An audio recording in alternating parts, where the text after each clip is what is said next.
So slow.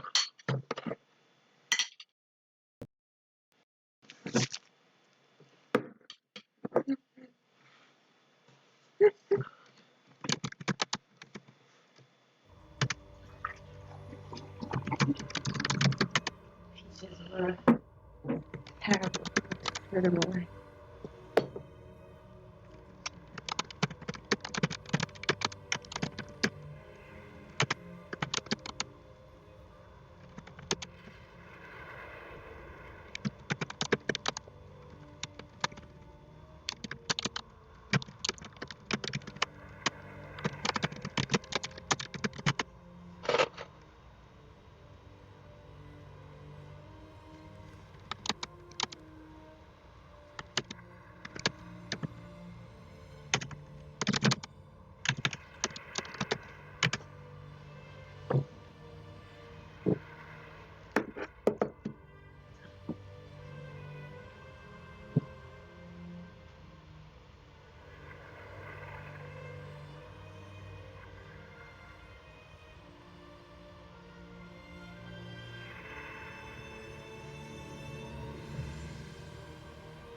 Welcome to the next game in the tournament series, Julian versus Ed. First game we had TVT, unexpected, and Ed pulls out the win after 30 minutes of hard grind.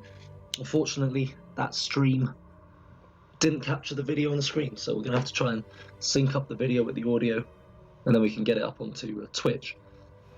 In this one as well, we're trying it again. But the equipment's not quite there. I'm not sure what quality the game is going to be captured,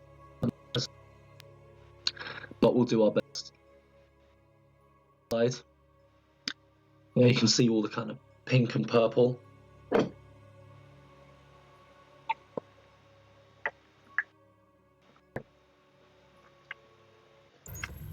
2, 1. In the top left is Deadward, and he has spawned as Zerg. Straight away selects his Overlord and sends it down to the bottom right corner to scout Julian, who has also spawned as Zerg and has also sent his Overlord directly towards Ed, and they just fake each other out. Look at that, Protoss. Both faking each other out, lying to each other's faces, claiming that they're both playing their strongest races, when in fact they're probably both playing, well no, probably Ed's weakest race, but Julian's strongest race. Ed has more to gain from Julian thinking he's a Protoss. No, Julian has more to gain. Right, so Julian sends out another Overlord. He goes for an early spawning pool, drones up. Ed has gone for an early second base to get that macro going. Myself as a Zerg player, myself gold 2 Zerg player, I'm sure I'll have some insights on this game. Ed going for a spawning pool next door to his main. At this point, we're thinking early lings, strong, safe economy. Julian's certainly gone for early lings, and he's gone for Russia's most earliest. All in, early Zerg rush, because he knows he's Zerg, and he's probably counting on the fact that whatever Ed is, by random chance, Ed is probably not Protoss. If he's Zerg, Julian's going to capitalize on it, because he can get lings out faster, because he's more used to playing. And this early attack is actually going to be pretty devastating. It could be immediate game over. He sees that there's nothing at the second base. He's attacking it. That's a monumental waste of time. Why isn't Julian scouting within Ed's main to try and shut down his base? And he's just giving Ed the chance to build these crawlers, which take a long time to build. Oh my god, Julian could have won this game right now. This game would be over. He would have killed all of Ed's drones. The crawlers would have had no chance to and instead he's just taking out a base which isn't mining anyway, and now the Broodlords come, and only now he's going into the base, and it's a bit late. He's still going to get something done, but the Queen's come out, the Crawler has come out. Just like that, Ed is going to hold. Julian came in a little too late. He's not going to take out two Crawlers. He's taken out quite a few lings. Now Julian still has numbers in his favour. For some reason he's attacking all of these broodlings, which is a total waste of time. I don't know why he's doing that. Oh, Julian could have won it there and then, but Ed has plenty of time now to get the defences up. He's mining 2 Evo chambers, which is very strange. I don't know if he meant to do that. He wants to upgrade nothing whatsoever. He has no units to upgrade. That's strange. Now, the difficult thing for Julian would be the entry point. Yeah, exactly. Ed blocks that point very well. And that crawler and the entry into this crawler is very, very awkward. To get into this crawler, you're going to have to run all the way through this gap, get through these drones, be attacked by this crawler from this point onwards. And then you're probably going to get trapped in here if they then surround with the drones. So Ed has held that. And I am surprised that a Zerg of Julian's level did not scout, did not go into the main with a unit or two and we'll see what's happening. Now, admittedly, Ed isn't in a great position. He's invested in crawlers. Economy's not great. He's a spawning pool, but I think at this point now, I have to assume that these are lings. No, he's building more drones at this point. Okay, let's see if Julian's made the most of his early attack and the fact that he's trapped Ed in. He's gone second base, third bases. He knows that he's unlikely to be attacked anytime soon, so he can build these bases. But he is way behind on development. They've both got a lot of money that they haven't spent. I don't know what they're saving up for. Deadward is almost 400 minerals and 400 Vespine. Julian is just upgrading to a hive now. Hasn't started on any upgrades. These lings, I think these lings have slightly lost their purpose.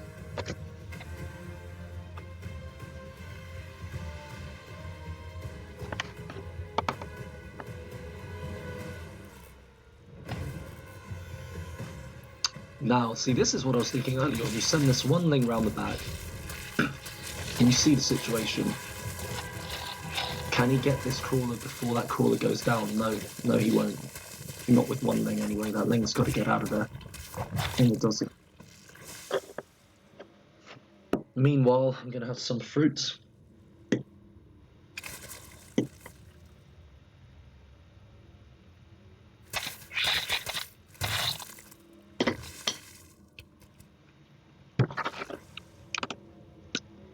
It's got this pesky overlord of Julian's just waiting outside Ed's main. I have no idea what Ed is doing at this point. Is this a spire? Okay. He's just going to go for Mutalisk, which is fine, but already Julian... The thing is, Julian knows exactly what Ed's doing.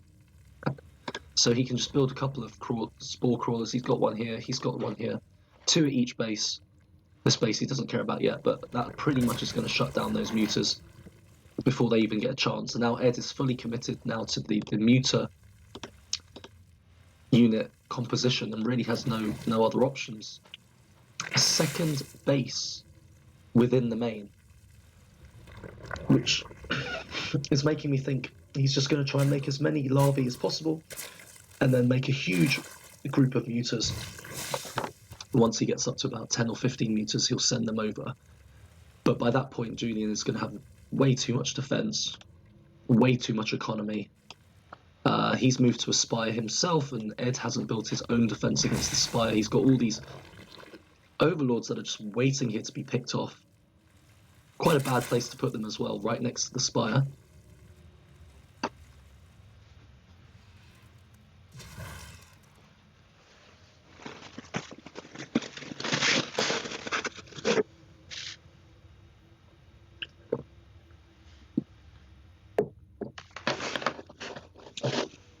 And here's the muter attack that we were all anticipating. That's quite interesting. He's split the muters to take out these lings, and he's sending them over. There is one base. No, this is not going to get it done. 4 muters against 2 spore crawlers. He's going to have no luck at that base. Well, he's trying to pick some off. He's going to have no luck at this base either, and he's going to have no luck in the main at all. So at this point, Ed is probably already realizing that mass muters isn't going to get it done, although he does have a decent number coming out. Julian is supply blocked. He's lost an overlord, so at this point he's not going to be able to make more muters to counter. Meanwhile, yep, Ed is pretty much all in on this strategy. These muters here, he's moved them over now. And I think he's executing it quite well. Now, does Julian switch over to Hydras at this stage? Ed's just not spending enough of his economy. That's one criticism Harston had of Ed, that he did not spend all of his resources. He kept a lot in the bank a lot of the time. The Lings won't get screen, and oh, okay, I did not see that coming. It's the switch up to Lings. They're not speedlings, but there are a lot of Lings. Is this army enough? This army enough all in now? Could he win? No, because I think the muters are going to pick off some Lings before Ed's muters realise and come back to defend. He's taken the long route around. Ah, they're both being very evasive towards Onward. Yeah, and this makes sense from Ed. He's just going to go in with the Lings and go in and attack, although the muters are quick enough that they will pick off these queens. This right here, okay, we've got an even number of muters against muters. Julian heads back to defend. He's got a lot of bases to defend. But he is getting these Lings because the muters are just fast enough to pick off the ones towards the back, and of course the ricochet effect from their weapons leads to death. Julian's going to win this little engagement. Julian, whoa, that's devastating there. Look, oh, and GG. GG is called. Ed's muter, Zergling, all in. Did not quite work. Not sure why. I guess the muters from Julian targeted the muters from Ed a bit better. But there we go. As we'd expect, the Zerg specialist overcomes the player who probably favours Zerg least in his selection of races.